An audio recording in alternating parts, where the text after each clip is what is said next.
Welcome to our channel. Today we how to register with GitLab Issues for project management. Easy tutorial step by step clearly.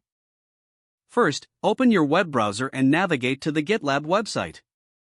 If you don't have an account, click on the register button to create one. Fill in the required fields, including your email address, username, and password. Verify your email to activate your account. Once registered, log in to your GitLab account. From the dashboard, click on Projects in the left sidebar. Choose New Project to start a new project. You can select to create a blank project, import a project, or use a predefined template. Enter a project name and a brief description.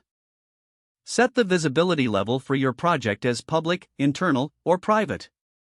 Click on Create Project to finalize your setup.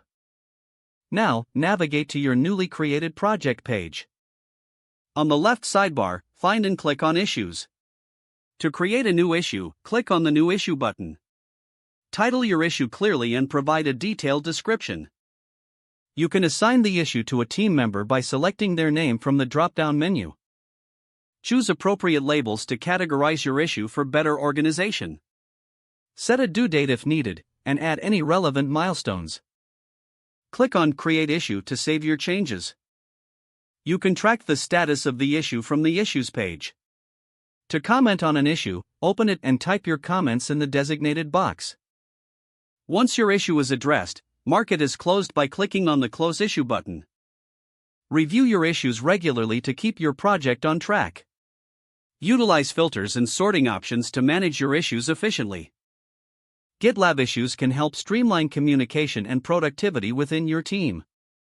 Explore additional features such as linking issues to merge requests for more advanced project management. Keep your project organized and ensure everyone is aligned with their tasks. That's it. You've successfully registered and created issues in GitLab for project management. Don't forget to like this video and subscribe to our channel for more step-by-step tech guides.